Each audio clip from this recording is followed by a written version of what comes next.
중동 국가들이 한국을 중요시하는 이유가 있습니다. 제가 한번 물어봤어요. 이 친구들에게 왜 한중일 중에서 한국이냐. 재밌는 답을 합니다. 중국은 일단 버겁답니다. 사이즈가 너무 크죠. 일본은 그랬더니 깝깝하대요. 그들이 한국을 좋아하는 거예요. 우리가 잘하는 거예요. 어쩔 수 없이 우리를 선택하는 거예요. 이건 제가 직접 들은 얘기입니다. 왜 우리가 일본하고 인공위성 사업을 안 했는 줄 아냐고 물어보는 거예요. 왜 너희들하고 안 하고 왜 한국과 했느냐면 여러분 안녕하십니까? 책을 읽고 삶을 이야기하는 대화 채널 책과 삶, 책과 사람의 김지원입니다. 지금도 중동 현장에선 건설 현장에서 또 방산계약 테이블에서 그리고 외교 무대에서 우리는 그들과 밀접한 관계를 맺고 있습니다. 언제부터 이렇게 된 걸까요? 중동 이야기 나눠보겠습니다. 중동 전문가 박현도 교수님 함께합니다. 안녕하세요. 성원대 유로메나연구소의 박현도입니다. 중동과 이슬람을 공부하고 가르치고 있습니다. 지난해 11월이었죠. 한국과 아랍에미리트가 100년 동행 선언을 했습니다. 이게 어떤 의미가 있는 건가요? 아랍에미리트가 한국을 굉장히 좋아합니다. 쉽게 말해서 석유가 나오는 아라비아 반도의 아랍 국가들 중에서 굉장히 중요하게 생각한 나라 세 나라가 있는데요. 아랍에미리트는 당연히 그렇고요. 사우디아라비아 그리고 이제 카타르입니다. 그래서 이제 아랍에미리트가 굉장히 적극적이에요. 아랍에미리트라는 나라는요, 지금 국가의 비전을 모든 나라와 연결하는 국가가 되고 싶어요. 그러니까 마치 우리가 비행기를 항상 두바이에서 갈아타는 것처럼 아랍에미리트를 거쳐서 모든 나라가 연결되는 그러한 걸 꿈꾸고 있거든요. 그런 면에서 한국과의 연결 관계를 굉장히 중요하고, 사실 이제 아랍에미리트뿐만 아니라 중동 국가들이 한국을 중요시하는 이유가 있습니다. 제가 한번 물어봤어요. 아랍이 친구들에게 왜 한중일 중에서 한국이냐. 일본이 우리보다 기술이 더 뛰어난 것도 더 많고 중국은 엄청나게 따라오니까 투자도 많이 하고 왜 한국 고집하냐고 그랬을 때 재밌는 답을 합니다. 중국은 일단 버겁답니다. 사이즈가 너무 크죠. 일본은 그랬더니 일본에 대해서는 뭐라고 그랬냐면요, 깝깝하대요. 그러니까 일본은 1+1은 2가 돼야 돼요. 일본은 매뉴얼 사이지 않습니까? 원칙적으로. 그래서 변칙이라는 게 없어요. 그러니까 이들은 답답하죠. 그럼 우리는 그랬더니 니네들은 우리가 원하는 대로 하잖아. 융통성이 뛰어나. 우리는 1+1이 2가 될 수도 있지만 3이 될 수도 있고 4도 될 수 있고, 그런 면에서 한국과 사업하기 좋아하고요. 그거를 또 다른 말로 나쁘게 한다면 이런 것도 있어요. 우리가 국가 브랜드가 좀 떨어져요. 그러니까 만약에 독일제, 일본제, 한국제가 물건이 세 개를 갖다 놓고 고르라고 그러면 아마 1차, 2차 선택은 독일이나 일본일 겁니다. 근데 좀 억울한 측면이 있습니다. 똑같은 기술이고 어떤 면에서 우리가 더 나은데 우리 거가 선택이 안 되는 경우가 있거든요. 그래서 우리가 하는 것 중에 뭐냐면 좀 끼워 팔죠. 혜택을 주면서 팔죠. 그러면 한국 걸 선택하잖아요. 그런 면에서 우리가 좀 억울한 측면이 있습니다. 그래도 과거에는 격차가 심했지만 지금은 많이 줄어들었고요. 그리고 특히 이제 우리 한국이 그러다 보니까 기술 이전에 대단히 열려 있어요. 근데 UAE가 특히 그 혜택을 받은 나라입니다. 이건 제가 직접 들은 얘기입니다. 왜 우리가 일본하고 인공위성 사업을 안 했는 줄 아냐고 물어보는 거예요. 왜 너희들하고 안 하고 왜 한국과 했느냐면 너희들은 우리에게 기술 이전 안 해준다고 그랬다. 근데 한국은 기술 이전을 해준다고 그랬다. 그래서 우리가 UAE의 인공위성 사업을 성공시켰는데 UAE가 그걸 얘기합니다. 한국 기술 70%, UAE 30% 기술을 한 거고요. 그리고 그 기술을 바탕으로 해서 인공위성 사업을 해서 나사랑 협력을 하는 겁니다. 그러니까 우리가 밑자락을 깔아준 거죠. 그런 면에서 한국과의 관계를 굉장히 중요시합니다. 어쨌든 동아시아 국가들 사이에서 우리나라가 제일 인기가 있다. 그런데 이게 지금 말씀하신 대로 원전, AI, 방산, 에너지 분야의 협력은 점점 밀접해지고 있단 말이에요. 이게 이렇게 가까워진 걸 언제부터라고 봐야 해요? 사실은 이렇게 가까워지기 시작한 거는 실질적으로 우리가 2010년대에 바라카 원전이 시작이 됐어요. 우리가 바라카 원전을 팔기 위해서 옆에 상품 많이 끼워줬어요. 그 중에 상품 중에 하나가 이제 아크 부대고요. 그리고 여러 가지 협력이었거든요. 당시 이명박 정부에서 국회 동의 없이 막 하는 바람에 그게 문제가 돼가지고 문재인 정부 들어서서 유해가 사이가 급격히 나빠졌었어요. 왜냐면 이전 대통령이 군부제 이렇게 하려면 국회 동의도 받고 해야 되는데 그걸 싹 생략하고 한 거거든요. 근데 이명박 정부에서 왜 그러냐면 원전 팔기 위해서. 문재인 정부에서는 그거를 다시 정상화한다고 하는 바람에 이제 UAE에서 화가 난 거죠. 어떻게 너희들은 정권 바뀐다고 뭐 바뀌냐 막 그러면서 왔다 갔다. 그래서 우리가 많이 여러모로 막 달래고 해서 결국 문제는 해결됐는데, 이 원전 때부터 우리하고 밀접한 관계를 하기 시작합니다. 당시 유명한 일화가 있습니다. 이명박 대통령이 UAE와의 관계만 봤을 때는 굉장히 혁혁한 공을 세웠어요. 그럴 수 있었던 게 이명박 전 대통령이 오랫동안 현대맨으로 중동에서 잔뼈가 굵었잖아요. 그래서 UAE 마음을 돌리는데 결정적인 역할을 많이 합니다. 예를 들면 UAE에 국부가 있거든요. 국부 무덤에 가서 눈물을 흘린다든지. 그러니까 뭐 국왕이나 그 왕자들은 내 아버지 무덤에서 저렇게 눈물을 흘리는 사람을 어떻게 내가 싫어해요. 그러니까 기본적으로 UAE와 관계는 그때부터 우리가 지금 본격적으로 시작되다고 봐야 돼요. 말씀하신 대로 70년대, 80년대 우리 대기업들이 중동 건설 붐에 많이 들어갔잖아요. 그때 어떻게 우리나라가 그렇게 많이 들어가게 된 거예요? 제일 처음에 들어간 게 73년에 사만 기업이 사우디아라비아 조그만 짧은 구간의 고속도로 공사 들어가면서 시작된 거거든요. 그때 우리가 그렇게 뽑힐 만큼 그만큼 대단한 나라도 아니었잖아요. 일단 그때는 굉장히 작은 공사였는데요. 인상적인 모습을 남겼어요. 너무 더우니까 낮에는 자고 밤에 횃불 켜놓고 일을 했거든요. 우리나라 사람들. 네, 그러니까 이제 왕궁에서 그걸 봤다 봐요. 사우디 국왕이 뭐 누가 봐가지고 저거 뭐냐 그랬더니 한국 기업이 일하는 거다. 그러니까 거기에 이제 감명이 깊어서 가급적이면 뭐 떨어지더라도 한국에 저 금명석 높게 사서 일을 좀 많이 줘라. 그래서 우리가 중동 건설 시장에서 엄청난 성공을 거뒀고요. 특히 결정적인 게 바로 이제 현대 주베일 항만공사. 이거는 당시 공사로서 어마어마한 거고요. 우리나라 경제의 거의 반 정도를 차지할 정도로 엄청난 사업인데 그걸 성공시켰어요. 그런데 그 성공 수주를 할 때 한국이라는 나라는 듣보잡 나라였기 때문에 아예 입찰 원서도 못 낼 뻔했던 겁니다. 그런데 정기용 회장이 집념으로 그거를 끝까지 설득하고 해가지고 결국에 그걸 따낸 겁니다. 어마어마한 거죠. 그래서 국가 우리 군대화를 할 때 이 기업인들의 정신이 없었더라면 사실 성공 못했죠. 1960년대 독일로 간 광부들, 1970년대, 80년대 건설 노동자들 생각하면 사실 마음 한편이 저려오기도 하고. 그렇죠. 우리가 독일에서도 깜짝 놀랐던 게 광부들이라면은 보통 학력이 낮은 사람들이 온다고 생각했는데 그 당시에 학력을 속이고 대학교 졸업자들이라든지 대학생들이 간 경우도 많거든요. 왜냐면 일거리가 없었으니까. 그게 이제 전부 다 돌이켜보면 우리 한국의 오늘날 35,000달러 시대에 오게 된 밑바탕을 깐 거죠. 그 중동으로 간 건설 노동자들의 통계가 잡혀 있습니까? 우리가 이제 가끔 그런 얘기 하거든요. 한국의 무슬림 수가 35,000명이라고 얘기를 많이 하는데 그게 이제 중동 건설 공사에 간 사람들이 갈 때 무슬림으로 개종을 해야지만이 비자를 주니까 예산 35,000 정도라고들 얘기를 합니다. 이게 그 시기 경제 발전에 미친 영향이 어마어마하죠. 그렇죠. 왜 돈을 받았으니까 현금을 받아가지고 그거를 받으니까 당시에 제가 갔다 오신 분 얘기 들어보면 그때 그 받았던 월급이 국내에서 받은 거에 몇 배가 됐다라는 거예요. 안 갈 이유가 없었답니다. 전체적으로는 우리 국가 경제 발전이라든지 국민 소득 향상에 엄청난 영향을 줬죠. 그 사우디아라비아 주베일 항만공사 얘기도 하셨습니다만 그 이후로도 지속적으로 심지어 21세기에도 이런 대형 공사 계약들이 우리에게 넘어오는 거죠. 그래서 뭐 2014년에 쿠웨이트에 시작한 그 대규모 정유 공장 시설이라든지 이런 것들, 새로운 에너지 시설이라든지 이건 우리가 했고요. 그 다음에 최근에도 가장 쿠웨이트의 긴 교량이라든지 쿠웨이트뿐만 아니라 예를 들면은 튀르키예 차나칼레 다리라든지 대형 다리들을 현수교를 건설하는 것도 다 대한민국이 한 거죠. 그들이 한국을 좋아하는 거예요. 우리가 잘하는 거예요. 어쩔 수 없이 우리를 선택하는 거예요. 아니 일단 우리가 경쟁력이 너무 뛰어납니다. 공기도 단축 잘하고 돈도 덕게 들면서 하고 빨리빨리 잘하고 다른 나라가 예를 들면 뭐 5년 6년 할 거 우리는 3년에 해버리고 막 그러니까 한국을 좋아하지 않을 수가 없어요. 사실 그 공사 규모도 뭐 1조, 2조가 아니라 막 10조, 12조 막 이랬던 기억이 있어요. 그런데 이제 다만 그 명함이 있는데요. 건설공사 성공하고 많은 수주를 했는데 우리끼리 너무 많이 싸워가지고 출혈 경쟁이 좀 많이 됐고 중동의 건설 시장은 우리나라도 그렇고 일본의 전문가들도 그 얘기하는데요. 한국이나 일본이나 중동에서 건설 시장에서 겉보기에는 화려하게 많이 한 것 같지만 주판을 다 튕겨보면 돈은 많이 번 건 아니다. 왜냐면 경쟁이 너무 심하고요. 예를 들면은 100억 불짜리 공사 이거예요. 원래 정가로 하면 100억 불인데 그걸 싸기 위해서 막 싸울 거 아닙니까? 예, 그럼 이제 90억 불이 한단 말이에요. 90억 불에 공격을 하면 감리를 해야 되잖아요. 감리는 100억 수준으로 한단 말이에요. 그러면 추가 공사가 많아요. 그러네.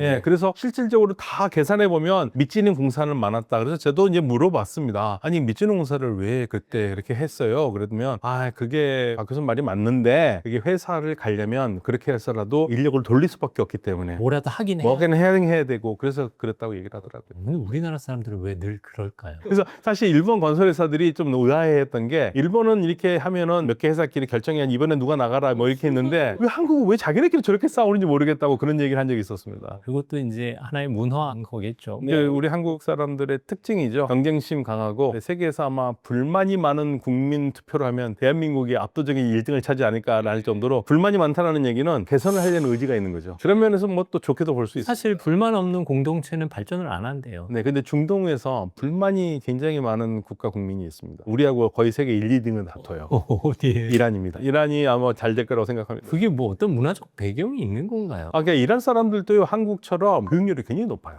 좋은 대학 보내는 거 경쟁률이 굉장히 높고요. 오지랖도 넓고요. 한국 사람처럼. 사실 이란 사람들은 다른 중동 국가들하고 결이 좀 다른 거죠. 네, 그러니까 중동 국가들 우리가 얘기를 하면 그냥 크게 보면은 우리가 흔히 알고 있는 아랍 국가들이 있어요. 아랍어를 쓰는 나라들이 한 22개국이 있고요. 이란어 계통을 쓰는 나라들이 있습니다. 이게 대표적으로 이란이 있고요. 아프가니스탄은 50%가 이란어를 써요. 그리고 타지키스탄 100%거든요. 이 세 나라가 이란어고요. 그다음에 튀르크어 계통 언어를 쓰는 나라가 있어요. 그게 튀르키, 아제르바이잔, 튀르크메니스탄 6, 7나라가 되거든요. 네, 이런 식으로 나눠져 있습니다. 그러니까 크게 언어적으로 나눠져 있어요. 근데 이들이 이제 믿는 게 종교가 이슬람이라서 그러는 거지. 이란은 아랍도 아니고 튀르크도 아니고 이란 계통. 그리고 북아프리카 쪽에 있는 나라들은 북아프리카는 아랍어 계통입니다. 아마도 이제 원주민들은 우리가 흔히 말하는 베르베르족, 요즘은 베르베르족이라는 말을 안 쓰거든요. 왜냐면 베르베르란 말이 야만인이라는 뜻이에요. 그 사람들은 아마직, 자유인이라고 부르거든요. 원래 북아프리카 지역은 이 사람들이 주로 원주민이었는데 이슬람이 몰려오면서 많이 사라졌고 지금 약 3분의 1 정도가 야마직 사람들이거든요. 여기는 북아프리카는 아랍어가 공용어인 국가들입니다. 교수님 처음 공부하러 가실 때만 해도 우리 한국에 대한 관점이 어땠어요? 그들이? 저는 이제 처음으로는 캐나다에 가서 했기 때문에 나중에 갔는데 한국에 대한 인식은 나쁘지 않았어요. 항상 좋았던 것 같아요. 다만 이제 이란이 우리에게 인식이 나빠졌던 거는 이란이 제재를 받으면서 이란의 석유 대금을 우리가 줘야 되는데, 그러니까 미국이 제재를 했잖아요. 미국이 제재하면서 달러를 못 쓰게 하니까 우리가 어떻게 이란과 석유를 수입했냐면요. 이란한테 석유를 우리가 수입하잖아요. 그러면 석유 대금을 환산을 해서 이란이 우리나라에 열어놓은 원화 통장에다 돈을 꽂아줬어요. 그러니까 달러를 못 쓰니까 달러 쓰면은 제재에 걸리니까요. 예, 미국도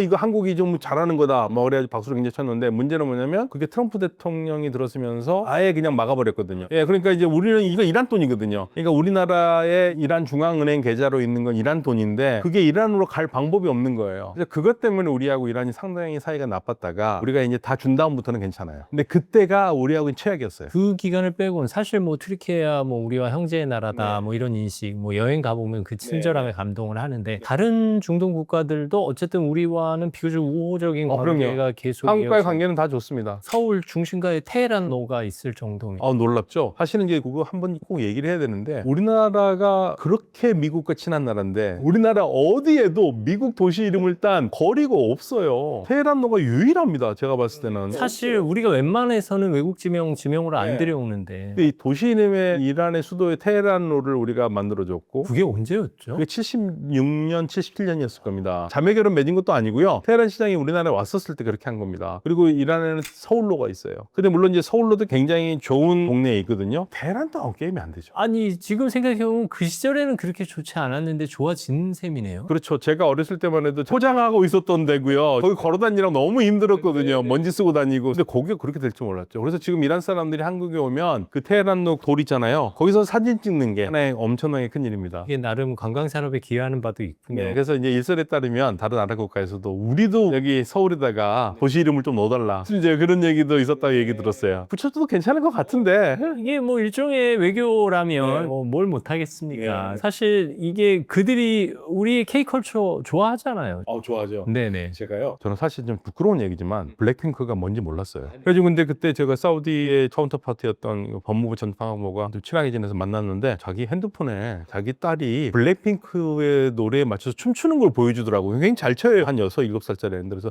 잘 춘다. 그래가지고 내가 물어보지 말아야 될 질문을 한 적이 있습니다. 블랙핑크가 누구냐고 물어봤어요.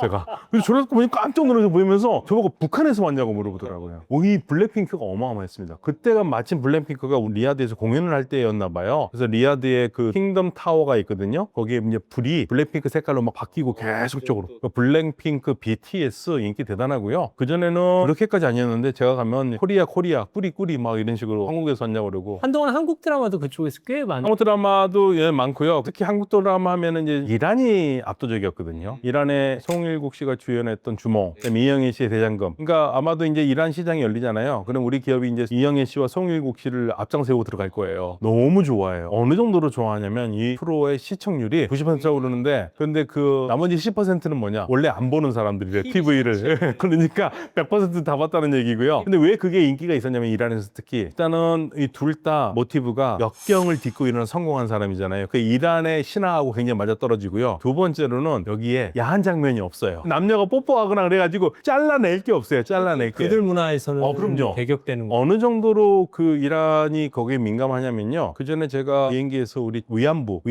그 연극을 하러 가신 분 팀이 있었거든요. 그래서 끝나고 나와서 만났는데 비행기에서 어떠셨냐고 그랬더니 말도 마세요. 공연하기가 너무 힘들다라는 거예요. 그러니까 그 위안부라는 특성상 약간 성적인 장면이라든지 그런 용어가 나오잖아요. 연극인데 그건 전부 다 검열해가지고 그걸 못하니까 연결이 안 되더라는 얘기예요. 그래서 어려웠다고 얘기 들었습니다. 사실 사극이라 그 시대적 배경을 이해하기 쉽지 않을 텐데 우리도 뭐 다른 나라 사극을 좋아하기는 사실 쉽지 않죠. 쉽질 않죠. 예. 그럼에도 불구하고 네. 그 스토리라인에 매료되는 네. 부분이 있는 거군요. 네, 그리고 젊은 친구들은요, 제가 깜짝 놀랐던 게 특히 중학교, 고등학교 여학생들이 한국 현대 드라마를 어디서 보냐면요, 동남아시아 채널을 통해서 봐요. 예, 그래서 저한테 막 드라마 얘기를 하는데 저는 드라마를 안 보니까 뭔지를 모르겠는 거예요. 그래서 제가 그 당시에 제가 가지고 있었던 CD 한 50장 정도를 갖고 가가지고 그거를 카페에 있는 30대 걔가 한국 음악을 좋아한다고 해서 다 주고 왔어요. 이거 들어봐라. 되게 좋아했던 그 기억이 났습니다. 어쨌든 그 젊은이들이 우리나라에 오고 싶어하는 선망의 대상이기도 하나요? 그렇죠. 한참 케이팝이 인기가 있었을 때 사우디아라비아에서 여학생 3명이 부모 허락 없이 몰래 한국에 들어와가지고 그게 이제 큰 문제가 된 적이 있었습니다. 왜냐하면 사우디아라비아 같은 경우에는요, 그 당시만 해도 결혼하지 않는 미성년 딸이 아버지의 허락을 받아야지만 나갈 수 있는 거거든요. 근데 한국에 자기가 좋아하는 그 케이팝 이런 거 거기에서 한국에 와가지고 그게 그래도 제가 이제 우리 경찰 쪽에서 얘기를 들어가지고 그 경찰 쪽에서도 머리가 아프다고 막 그런 적이 있었거든요. 그 정도로 요즘 신세대들은 적극적이에요. 물론 이제 우리나라처럼 MZ세대들에 대해서 기성세대들이 잘 이해를 못하는 거 있는 것처럼 중동 국가들도 MZ세대들을 기성세대가 이해를 못하는 부분이 굉장히 많습니다. 근데 그 세대들이 한국 문화를 되게 좋아합니다. 사실 종교적인 부분만 빼면 누구보다도 친해질 수 있는 관계인 것 근데 이 같아요. 젊은 친구들은 종교가 그렇게 중요한 역할을 하는 것 같지는 않아요. 그러니까 중동 국가는 요즘도 그렇지만 우리가 생각한 것보다 모스크를 가는 젊은 사람들은 거의 없어요. 모스크는 저희들이 항상 공부해왔던 건 마찬가지로 40대 이상들이 많이 가요. 그러면 교수님 이 책에서 언급하신 종교 문해력이라는 표현이 젊은 세대들에게는 종교가 허들이 아니라 하나의 자연스러운 문화현상 중에 하나? 예, 그럴 것 같고요. 그다음에 젊은 세대들은 워낙 SNS로 연결되어 있는 사람들이기 때문에 세계 돌아가는 걸 너무 잘 알고 각 국가들마다 그게 이제 우리처럼 완전히 개방된 사회가 아닌 사회일 경우에는 제일 무서워하는 게 그거잖아요. 자기 젊은이들이 외국에 돌아가는 걸 알고 그걸 요구할까 봐. 하지만 우리 바로 위에 있는 북한이 그런 케이스잖아요. 중동 국가들도 그게 걱정을 많이 하죠. 그래서 이란 같은 경우에는 인터넷 같은 것도 검열을 많이 했던 거고 나라들마다 그런 문제들을 가지고 있는데 그래도 결국에는 답은 하나입니다. 막을 수 없다. 젊은이들 못 막는다. 결국에는 거기에 순응하고 아마 이들이 사회의 지도층이 될 때는 운동은 상당히 많이 달라져 있을 겁니다. 사실 SNS를 통한 연결과 공유가 시대적 트렌드니까요. 네,